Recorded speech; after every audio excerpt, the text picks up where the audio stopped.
I'd like to welcome everyone watching today's seminar titled Nature Water, a Journal for All Water-Related Research, an event that is co-hosted by Brace and TISED. So before we begin, on behalf of TISED and Brace, I would like to acknowledge that McGill University is on land which has long served as a site of meeting and exchange amongst Indigenous peoples, including the Haudenosaunee and Anishinaabe. We acknowledge and thank the diverse Indigenous peoples whose presence marks this territory on which peoples of the world now gather. A quick housekeeping note before we start. After the presentations, we will have some time to answer questions from the viewers, so please feel free to enter them into the chat throughout the talks, or you can wait until the end when we'll give you a chance to unmute your mic and ask your question directly to Dr. Pulizzi if you'd like that. So with that, I'd like to introduce our guest speaker. We are pleased to welcome Dr. Fabio Pulizzi.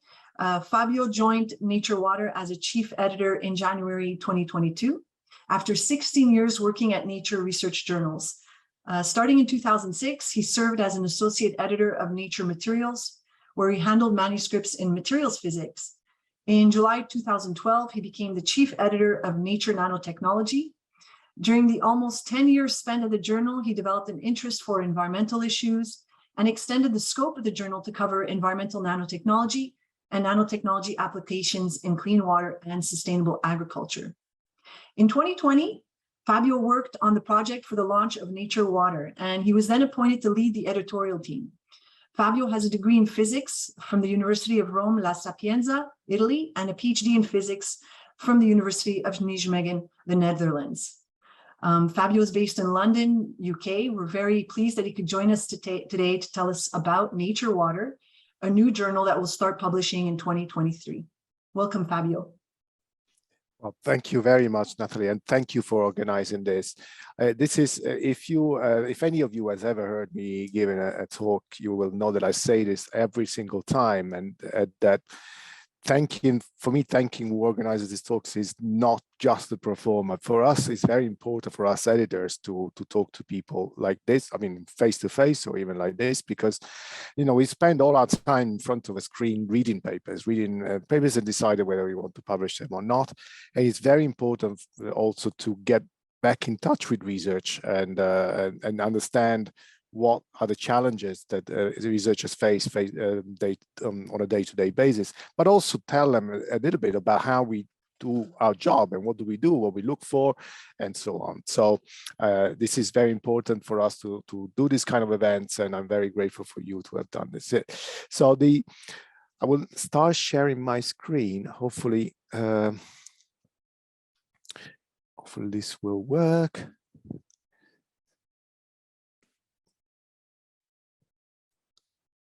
Right. So as so Natalie was already introduced, I'm going to talk to you about this new journal and a little bit about what we want to do with it and why we started it. And I will start, in fact, with somebody else's word. It's a bit cheating, but I find it the most efficient way. And this is a quote that I got from the book Replenish from Sandra Postal that I finished reading just a few weeks ago. And it's fortunately just when it's crucially needed, a new mindset about water is taking shape. It's one that blends engineering, ecology, economics, and related field into a more holistic approach that recognizes the fundamental values of nature services. This is partly, well, almost exactly the way we see Nature Water. We are aware of the fact that the challenges presented to society regarding water these days they cannot be solved with just one point of view. We think that it's really important to integrate natural sciences with engineering and with social sciences as well, because eventually considering the human aspect is crucial to really face the challenges due to climate change, for example, or due to pollution, due to overpopulation, and so on. And I will go back onto this point later, but this was just a way to say, you know, sometimes when it's good to see that somebody else actually expressing an idea that you had in your head, wondering for a bit of time. So I will just, in this half an hour, 40 minutes, I will just give you a little bit of introduction about Nature Water and especially its relationship with Nature Portfolios or the other Nature journals. I will then go on to talk a little bit about the scope of Nature Water, the one we envisage at the moment.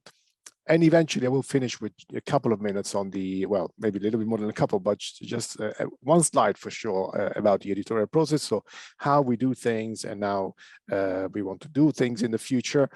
The editorial process is common to all the nature journals, although there are some specific points that I want to emphasize regarding Nature Water. So what is a nature journal? I mean, every nature journal is supposed to be, so Nature or the nature research journals are supposed to be highly selective, which means that we publish a very small amount of what we received. And the reason is that our scope is, well, our aim is to publish results that are going to have a high impact on science and on ideally also on society. So I'm talking about impact, not necessarily impact factor here. So the question is that it's very difficult to predict when you decide on a paper whether you're going to publish a paper or not, to predict how many citations you're going to have with that paper. So our point is not that. What we're interested in is papers that present results that are likely to have an impact on sciences, in the sense that they're going to stimulate further work, they're going to be important for colleagues of whoever publishes the paper. They would open new avenues, they provide very important information. And then, of course, if we do a good job, those papers will also get cited, and therefore we get a high impact factor. But I mean, that's what I'm trying to say, is not our concern when we take decisions. Now, each of the nature journals is run by a team of full-time professional editors. That means that we don't have any academic link. We are completely independent. We are professionals, so we don't do anything else. This is our day-to-day job. But these journals are independent. That means that we talk to each other. We share ideas about policies, about the various fields in general, but we do not share any information regarding the papers that we are dealing with. So each journal has its own submission system, and everything is only visible by the team of the journal that is considering the paper. There is one exception on which we can go on later, but actually I can mention it now, and it is the moment in which a journal decides to reject the paper. So if the author allows us, we can talk to editors of other journals to see whether they would be interested. But this is really from the author to decide. So when its paper is submitted, the author can decide that should we not want to publish the paper, we're not allowed to talk to anybody else about it. And that's absolutely fine, of course.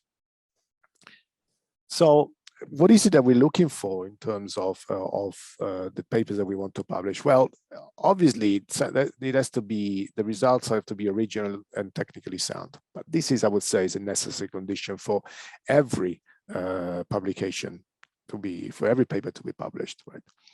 So at the Nature, we look for things like substantial advance, conceptual novelty, or something which is unexpected. In general, something that is of broad interest, or maybe it's practically applicable. But this is all very vague. And to be fair, it is vague in the sense, eventually, it's really an opinion of the editor.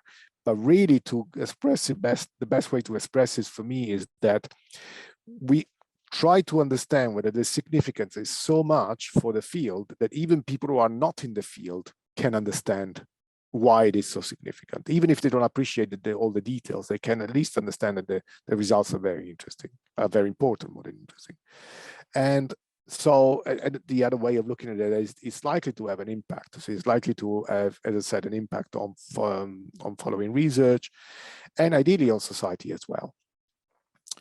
To just summarize the way that the journals work, let's say if you plot them in reversed order of the significance of the results that we publish, Nature would be at the top, then the Nature Research Journals, of which of course Nature Water is one. Then there's Nature Communications, the Communication Journals, and Scientific Report eventually. The one difference that I can give you already is that while Nature and Nature Research Journals are so-called transformative journals, so they can publish open access if the authors want, or they publish it, with a subscription model, all the others are fully open access. So Nature Water is going to be a thematic journal, and will cover, for us, well, the best way of describing is that we will cover all the aspects of the relationship between water resources and society, and this relationship which is evolving, because with let's say, in modern times, we have new challenges to face. For that reason, we will publish in both in natural sciences, and primarily this will be earth and environmental science, engineering, so environmental, civil engineering, materials engineering, chemical engineering, and maybe more, and in the social sciences, including, for example, economics, human geography and sociology, and other disciplines as well. And I guess I would like to say that we cannot hope to publish only interdisciplinary research, but we certainly will give emphasis to that. We would be very interested in publishing that. So, going back to the criteria for publication in Nature and evidence journals, our aim is therefore to publish studies that are likely to have an impact on fundamental science, or on practical technological applications, or on society, for example, for the policy implementation. Okay, as we know, we're going to publish from the 1st of January. Natalie has already said this in the beginning. And the team at Nature Water, at least for the moment, includes 4 editors, so myself and three associates. This is the team, in fact. So on the left, you can see myself a few years ago now. If you don't recognize me, that's because the picture is old. And as Natalie's already given me a short introduction, but I'm a physicist. I'm a solid state physicist by training. And my interest in water has really come by working as an editor. So when I was in Nature and Technology, I realized that we weren't considering enough about the effects of nanomaterials on the environment. And we also weren't publishing enough papers on the potential of nanotechnology to help, or the role to help solving problems related to water and even to sustainable agriculture. So I started going to conferences where, in fact, I met Natalie, and I have to say that after several years, the journal started publishing quite a lot of content on that. But having worked with nanotechnology and water, I also realized that it was quite limited in a way. My interest in the topic was much broader than that. So I worked with the publishing team to launch the journal, and now I'm here. My 3 associates are all environmental engineers, environmental scientists by training. So Yanhua is an environmental engineer by bachelor. She also has a PhD in earth sciences from Paul Scherrer Institute and University of Bern, and she will deal primarily with papers related to water resources, hydrology, climate change effects on water resources. Xu Zhang is an environmental scientist by training, although she has a PhD in environmental engineering from the Stevens Institute in New Jersey, and her expertise is more in the pollution remediation and water treatment and wastewater treatment, and that's what she's going to do with us.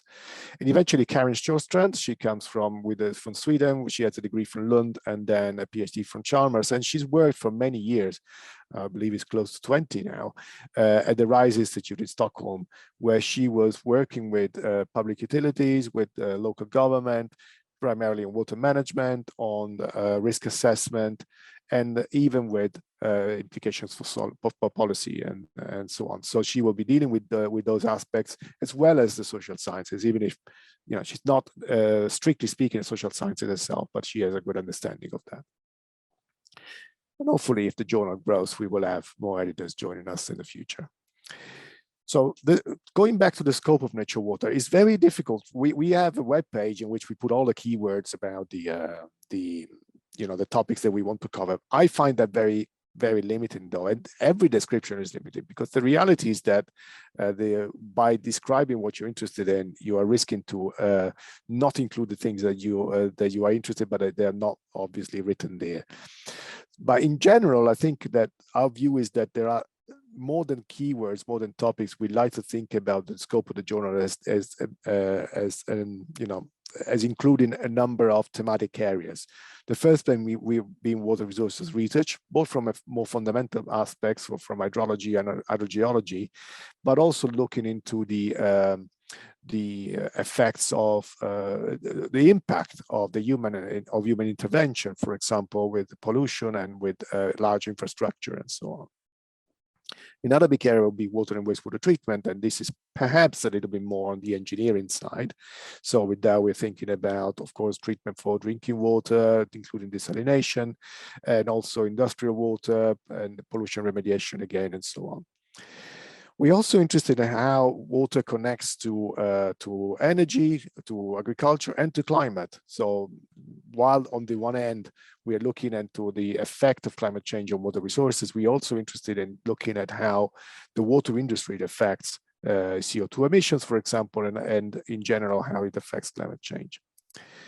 One big aspect of that perhaps, you know, at least in appearance, it might be a slightly less in proportion with respect to the others is public health. So we're really interested in water and sanitation and hygiene, but also in aspects of wastewater epidemiology, for example. This is something that is, especially if you open any water-related journal in the last 2 years, you would have seen a lot of papers on using wastewater analysis for COVID.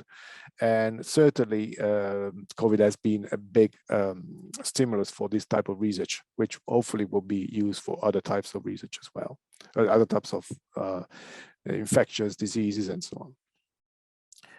We obviously, a big part of it will be water resources planning and management, so including governance, policies, economic aspects, and so on.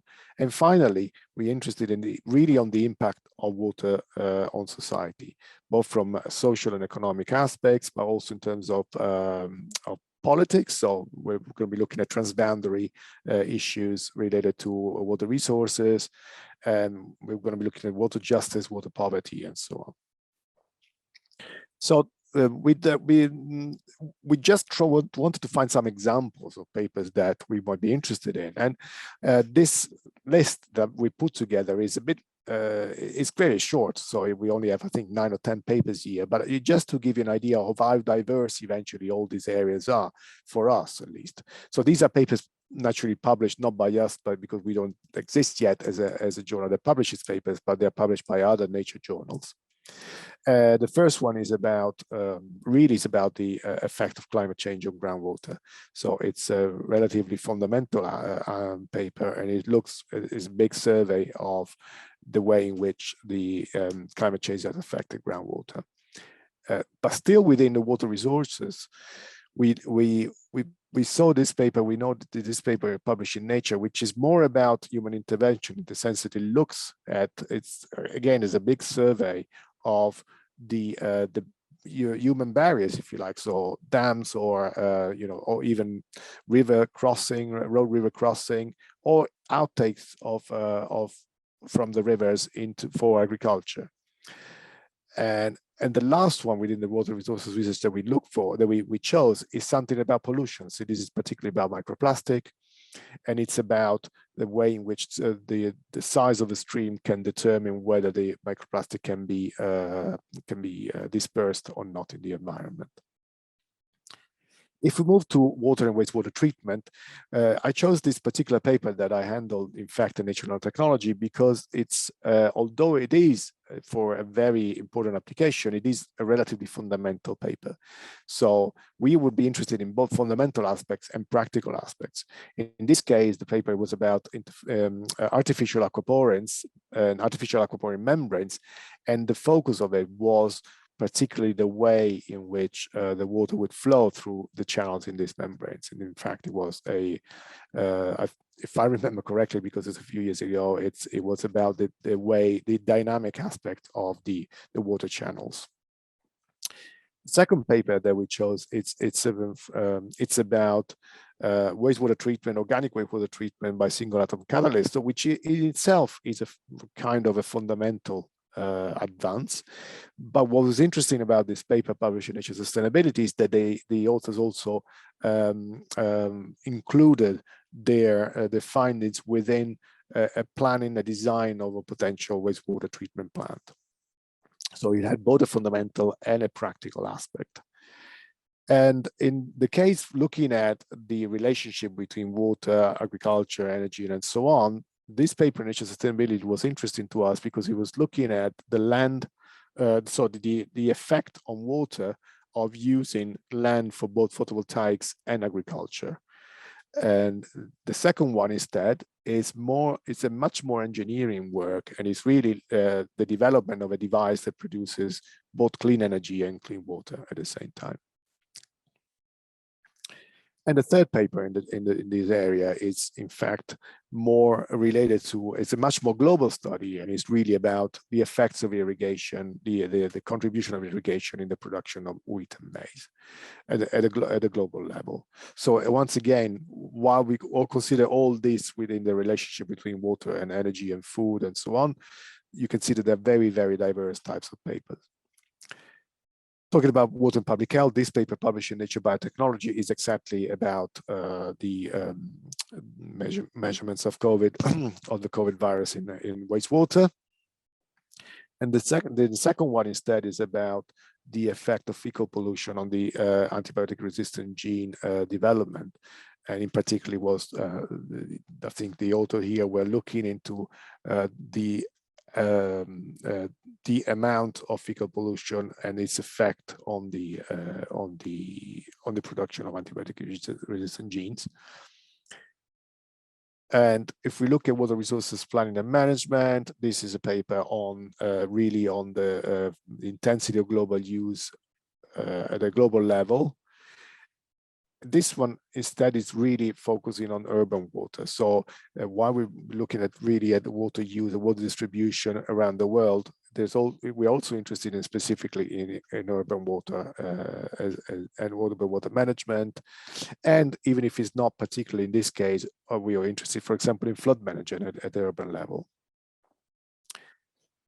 And finally, if we talk about water and society, we chose only two papers. This is about the economic impact of water scarcity. And the second one is that it's really about human perception, society's perception of how society itself as, let's say, as an awareness of the fact that the changes to the water cycle are dominated by society and by human intervention. So this is more a paper of perception, so in a certain way. So apart from the papers that have to do with the thematic areas, I also chose two papers to highlight one specific point. And this paper is about the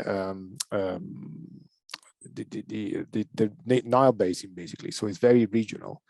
And the second one is about terrestrial surface and terrestrial water resources in China.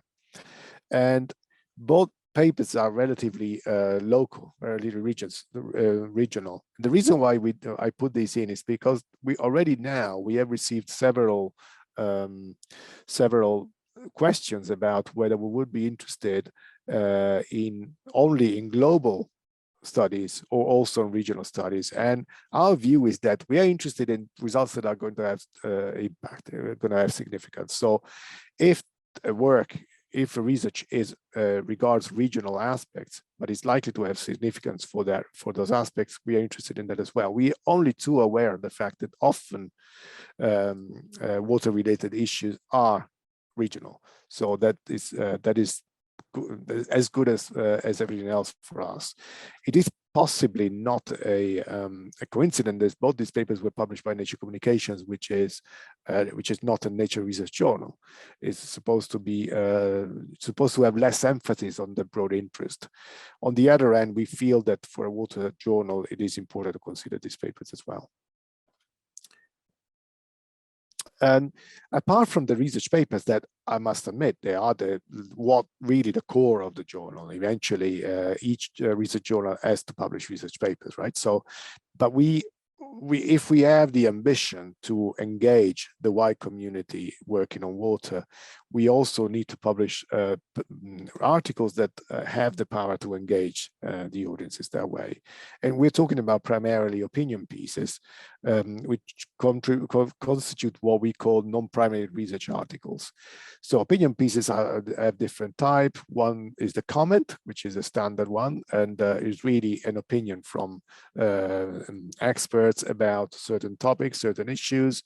In this case, indeed, it's about the thinking how to face as to meet all the targets of SDG 6. The worldview is similar to a comment, but is really something that it's written from a very personal perspective. So really based on personal or work experience from the author. I should say the worldview tends to be commissioned by us, while the comments can be commissioned, but we often receive also ideas from the authors. The news and views on the bottom left is kind of a staple of every Nature journal. So it's an article written by an expert about results that we have published in the research area, in the research part of the journal. In this case, actually, this is about the artificial aquaporin members that I mentioned before. And finally, I put here down to business. This is published by Nature Reviews Physics, and it is in fact about quantum computing, not about water. But the reason why I mentioned it here is that we also feel that it would be very interesting for our readership to know something about the business of water, if you like. So we are still, I do admit that we are still working on this. We don't have clear in mind what types of papers we will publish. I mean, we have ideas, but we haven't really created proper strategy. But we hope that we will definitely do this by the beginning of January by the beginning of 2023, because we think it's an important aspect. And of course, there are review articles and perspectives, and these are also non-primary research, but differently from the opinion pieces, they are peer-reviewed. They're formally peer-reviewed like research articles. And review articles are, of course, big overviews of the recent development in a certain field, with, of course, some a certain take from the authors and some suggestions from the authors on how the field would evolve. The perspective is slightly more personalized than a review article. If you like, is in between an opinion piece and a review article, with a difference from a comment that it is much more grounded into existing literature, and the difference from a review that it's much more of a personal viewpoint. Even if it should be it should be balanced in a way, should really propose all the highlight all the viewpoints on a certain aspect. Is really trying to propose something, trying to emphasize what how a problem should be solved or what should be done, and so on. Now, the last part of the talk is indeed the editorial process, as I mentioned at the beginning. And this is not too dissimilar, if you like, from other journals, or certainly not from other nature journals. So when we receive papers, the first thing is that the papers usually have a cover letter. They should have a cover letter, but the scope of the cover letter is really to address the editor and to explain why the paper is really suitable for the journal. It shouldn't really go over to explain again all the details of the papers. I say this because it often happens, but the reality is that we don't take decisions based on the cover letter. We take decisions based on what we read in the papers. A little secret is that I often read the cover letter only at the end. So I read the paper, try to decide on the paper, and then I look at the cover letter just in case I miss something, or just to have a more rounded view. But that is not the reason. There are myths about how we take decisions, and we just read the cover letters or we just read the abstract, and it's not at all like that. We read the full papers and we take decision on that. But the cover letter can be useful, and it can be useful also for review suggestions. We take that into account. We check, of course, the suggestions. We make sure that they don't they're not just simply ex-collaborator or current collaborators of the authors, but they can be very useful. And we also, let's say, respect the request for exclusions from the authors. If the author asks us not to send the paper to a few scientists, we will try to avoid that. Try in the sense that as long as it's 2 or 3 that's fine. Sometimes it has happened in 16 years that I've been an editor. I've had requests for excluding 12 or 15 people. That tends to be a little bit more difficult. And one thing that we really want to know is whether there are results presented in the paper that we're looking at that have also been used for a submission somewhere else, because we want to make sure that there is not too much overlap. So if there is such a possibility, we ask the authors to tell us that. But the first decision that we take is simply whether we are going to consider the paper or not. So we are, regardless of the quality, do we think that the impact is going to be enough to be published in our journal? And if we think that it is, we send it to reviewers. Otherwise, we send it back to the authors and suggest that they send it somewhere else.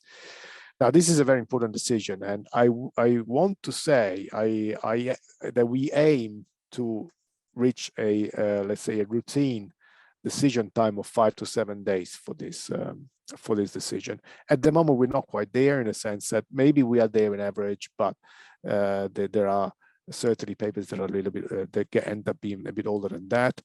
Partly is because we, apart from myself, the other 3 editors are they're just training, and although they're very good, they need input from me, and I'm the one who slows the process down at the moment. But this is certainly what we aim for, exactly because, as I said, we know that we're going to be very selective, and the majority of the papers that we're going to receive will not be published by us and will have to go elsewhere. So we cannot expect authors to wait forever to know whether simply we will consider a paper or not. If we decide to send the paper to reviewers, we usually select 3, and the choice is really done manually by all of us, by the editor in charge, by looking at the expertises, needed to review the paper and try to find the best people. I normally say that this is probably the part of the process that takes the longest time and the biggest effort. And the decision after review is taken by looking at all the reports and looking at the arguments. So really evaluating what the reviewers are saying. So we're not counting votes in the sense that we don't simply say, okay, 2 are positive, 1 is negative, it's a yes, and vice versa. If the negative reviewer raises some very important issues and that person, he or she is the expert in that part of the paper, we cannot publish the paper in that way. It also happens that what I want to say is that the decision, however, it stays with the editor. So we ask reviewers to help us from a technical perspective, but eventually whether we publish the paper or not rests with us. So there are cases in which, for example, the authors, the reviewers are relatively satisfied that technically the paper is fine, but they are not particularly excited about the importance of the findings. In some of those cases, we might decide that we don't really care and we want to publish the paper. We like the paper, we want to publish it. As long as we are satisfied that technically everything is fine, we will go ahead. And vice versa. It could be that the reviewers are all relatively happy and they suggest to publish the paper, but from the details of their report, we notice that we had missed some aspects that in fact are not that novel, and we might still decide not to publish it. It's very rare, I must admit, particularly the second case is extremely rare. So once we take the decision, so I also said here that we will aim for 40 to 45 days. This is something that it's a target from every Nature journal, 45 days it is. And it's not that simple because it's not just doesn't just depend on us, depends on whether the reviewers have time, it depends on whether the reviewers are available. But we also, once again, we think that it's important to let the authors know the fate of their papers. So we will really aim for, asking reviewers to be timely, and in case, look for the reviewers if they cannot make it in time. And again, at the moment, unfortunately, we're not there yet, but this is certainly what we're going to aim for when we are in the routine at routine, let's say, at regime. The decisions are usually reject or revise, and the reject happens when we realize after review that what seemed to be a very interesting conclusion is actually not supported by the work according to what the referees are saying. And if it's revised, it tends to be a long or short term, which you can also read as major or minor revisions. But the publications is normally after 2 rounds. It's very rare. I think it happened to me only once in 16 years that I published a paper after only 1 round of reviews, in the sense that all the reviewers were so happy that there was no revision needed. Normally there's at least 2 rounds. We try it to avoid having more than 2. It does happen, but we try to limit it to 2 again. So after the 2nd round, we try to take a decision whether it's yes or no. Now, if we reject the paper before review or after review, there is also potential for appeal. The only thing that is important to say is that it will be us looking at the papers again. So we don't have an editorial board, it's just the 4 of us. And if we don't have any interest in rejecting a paper that is likely to be good. So if we think that there's a chance that we made a mistake, we will look at the paper again and we will reconsider it. So it does happen. Some of the papers that I published are papers that were submitted and rejected, and then the authors appealed, and I realized that perhaps it was worth considering it, and they ended up being very successful papers also after publication. These are some of the things I haven't talked about, actually, and then maybe if you're interested, we can talk about later. One of the things is the precise relationship with the other nature journals. I mentioned something, but I didn't go into the details. I didn't talk about data sharing, but also didn't talk about other initiatives that we're doing at Nature to improve standards, to improve peer review, to change peer review, and so on. I gave you some ideas about appeals, but few things. I said a few things about appeals, but there's more that can be discussed. I didn't discuss about double-blind peer review. That is something that also is part of all those initiatives aimed at making peer review fairer, if you like. And also, of course, many other things that I'm happy to discuss if you're interested. And before I put the last slide, I wanted to take the opportunity to advertise a series of webinars that we have just launching. And we do this because we really feel that they give us an opportunity to reach out people that we don't normally talk to, but geographically and all, but primarily geographically, I have to say, because we do go to conferences again, but we obviously cannot travel all the time, and it's very difficult to reach a lot of people in the world, and also because of the reasons that I said at the very beginning, that the papers is what we do, is our job, but they're only part of the story. It's very interesting to hear from the expert what they have to say about certain topics. So we aim to do this once a month. They are free to register, so everybody can attend, and they're going to be about an hour long. They might be slightly longer, but by default we want it to be 1 hour long. And the first one is going to be about the impact of water scarcity on women, particularly. We know that particularly in poor countries where the water is very scarce, the water quality and water quantity is poor, the burden often is on women and on girls. And we're going to talk about it with Amy Pickering, Nietzsche Rao, and Bethany Caruso. And if you want to register, that's the link. And you can also find it on our Twitter account and on my LinkedIn. And that the link at the bottom is in fact the link for the entire series. And I would just finish by saying that when I give these talks, I always feel like I always say that we are very selective, that we want to publish only the best of the best, and it sounds very arrogant. Every time I say these things, I hear myself talking, and I hear myself. And I think about myself. This is extremely arrogant viewpoint.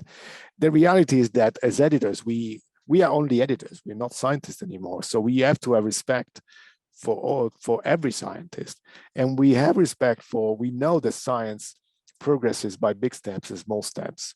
It's just that we deal with one type only, and but we feel that if the result is important, it will, no matter where it will be published, the community will follow it. The reality is that we depend really strongly on what the authors submit to us, what the referees, the work of the referees, who really spend a lot of time and effort to help us improve the papers.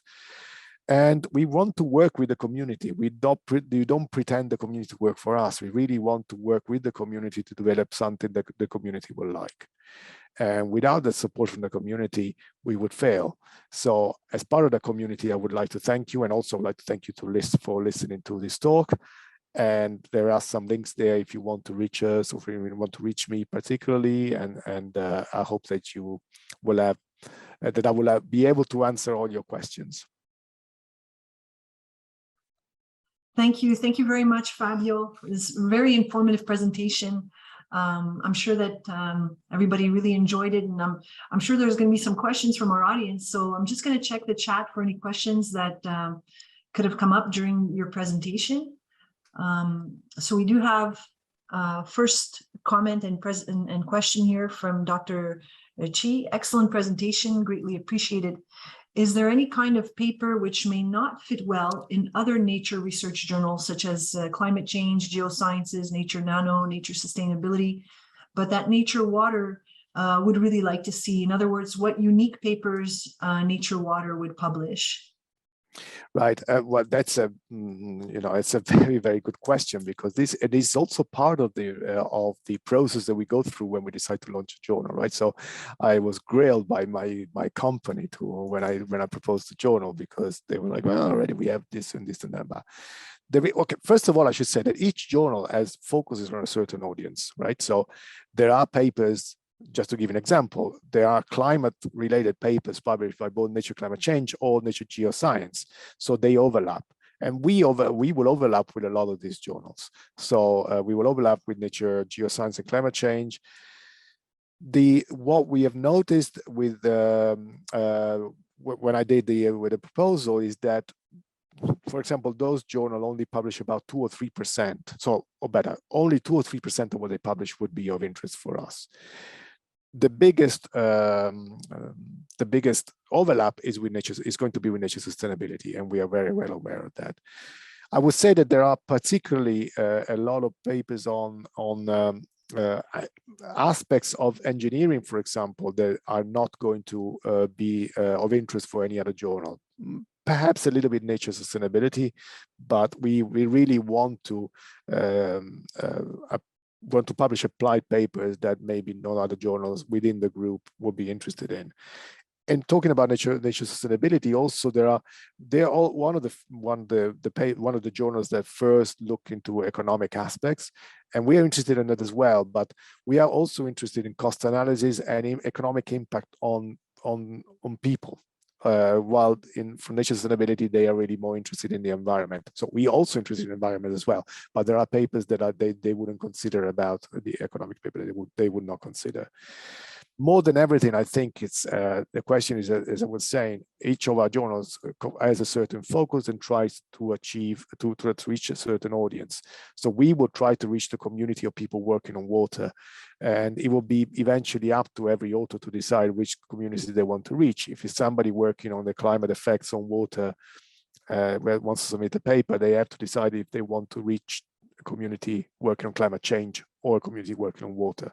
And that's, I'm afraid, the only answer that I can give you. And is the way we always worked. If you look at journals, like the journals I worked on before, so Nature Nanotechnology, for example, had a lot of overlap with nature materials, with nature physics, with nature photonics, with nature chemistry, and so on. But he was trying to publish papers that really had nano at the focus, and so on. I hope that answers at least partially the question. Absolutely. Thank you, Fabio. I just want to also remind anyone who may have a question to either raise your hand or add the question to the chat. We do have time for more questions. There is another question here in the chat, Fabio, for you, from Eduardo. Many critical issues in water management are happening in places like Africa, south of the Sahara. How do you review these kinds of papers? Well, in principle, we review them like every other paper. So we just ask reviewers that have experience with those issues, and we ask them to look at them. maybe if Eduardo, you think if this is not exactly what you meant, maybe if you can expand on this. It's a very important issue. We definitely want to publish papers about Sub-Saharan Africa, but also other places where maybe, unless I guess maybe what you mean is that sometimes nature journals don't tend to publish papers coming from those areas, or from researchers in those areas. Or is that what you mean? I'm happy to hear what. Eduardo, did you want to clarify the question further? I don't know if he's still with us. Yeah. Oh, hello. Hi. Hello. Thank you, Fabio. No, the issue is that the data is very thin. In fact, a lot of the data is from anecdotes, because for the last 30 years, things have changed drastically. And the previous 30 years, the data was very thin as well. So you ended up with observations. And I understand a journal like yours, it's more concerned with hard data, or at least very substantive kind of a rigorous analysis. So that was my question, roughly. Right. Okay. Yes, and I'm afraid that actually I don't have a better answer, in the sense that at the end of the day, it really depends on if the data are not good enough to support conclusions. This is all we can find out from reviewers and so on, and this is only the way we can deal with this. I think, however, what we want to do certainly is try to explore as much as possible and encourage as much as possible research coming from there. And if we can even have an impact on let's say, encourage improvement of data acquisition and data analysis around this area, that would be fantastic. I mean, I cannot hope that we can have such a big impact, but if we can even be a venue to discuss these topics, that could be something very important for us to do. But I would be interested to see how it evolves, and maybe hear from you again about this. Thank you, Eduardo. Thank you, Fabio. There's just a few more questions here, Fabio, if you have a few more minutes. From Dr. Chi-Ching Chen, does Nature Water aim to publish more engineering research, such as water resources, than lab science ones, such as aquatic toxicity? Is there a proportion of papers from different scopes? The answer is very simple. No, there isn't. We are interested in all of them, and we only judge based on the specific paper and how we think the specific paper is going to contribute. That's all. Interesting, because I get this question quite a lot, and it's a very reasonable and understandable question. But no, we judge. I suppose that what was going to happen, what I've seen happening in other journals where I work for, is that there are topics and areas that are more represented than others, but that is simply because the submissions are high in those areas as well. The example I always give is that when I was in Nature Technology, we used to publish a lot of 2D materials, really a lot of graphene and 2D materials, but that's not because we were particularly interested in 2D material with respect to other topics, but it's simply because the community was so big that we used to receive a lot of them. No, so the answer is that not only that, but in fact we want to be as representative of all these areas as possible. One thing which is true about engineering or applied research more generally is that traditionally that is not what nature journals do. Some journals have started doing it more recently, and we certainly want to be one of those journals that pushes that part of the research, the applied research and engineering. But that doesn't mean that we will only publish that. We want to be, let's say, balanced in what we publish. So we want to attract those papers and publish them if they're good enough. I hope that great. That clarifies. Thanks. Yeah. Fantastic. Fabio, there is one more question here from Sandra Geiger. Thank you for the great overview. Is research on oceans part of the scope of Nature Water? For some water journals, this is not the case. Yes, and I'm afraid that I have to say that partly this is true also for us. So what for us, really the interest is between water resources and society, which eventually tends to be more fresh water than ocean. we are interested in ocean in certain aspects, in the sense when it has to do, when the research on the ocean has to do, eventually has an impact on water resources. If you look, for example, at one thing that I can say, for example, is certainly pollution studies. We have the feeling that, and maybe it's something that we have to revisit, but we have the feeling that when we talk about pollution, take plastic, for example, if you look at plastic pollution, let's say the issues are common to both. And often the pollution comes, the origin is within fresh water. So we would be interested in that, and we're certainly interested in, well, we're interested in ocean in terms of desalination, but that's a different story.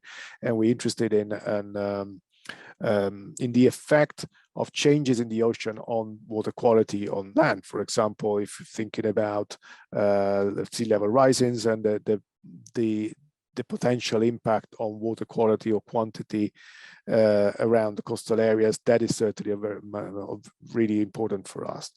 It's true that if we're talking about marine biology or, let's say, very deep oceanography, maybe that's not going to be part of the scope.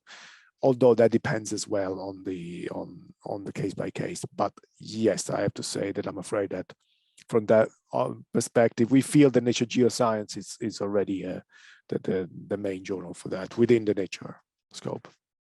And to a certain extent, the Nature Ecology and Evolution as well. Yeah, that's very helpful information, actually. Well, unless there's another quick question, that pretty much concludes our time. Oh, I see there's one perhaps quick question here. If you can only obtain one reviewer, do you typically proceed with the decision if you're unable to find another qualified reviewer within a given time frame? Is there any minimum limitation for this, Fabio? It's very rare. I don't remember ever doing it. Unfortunately, I'm in that situation right now. I cannot find a second reviewer for one of my papers. No, definitely not. We do really do our best, and my editors asked me the same question not too long ago, and my answer is no. You keep looking, because it's not fair to just give one opinion. It can happen something else, and not that we cannot find another reviewer, but the first reviewer that says yes sends us a report within a day, pointing out some issues with the paper that we had really not seen, and at that point we might say no, I'm sorry, actually we reject it straight away. But to be honest, again, that's very, very rare. We certainly would never publish the paper with just one reviewer. We wouldn't do that. But there are very extreme cases which we have rejected it with one, but I really cannot think of any, to be honest.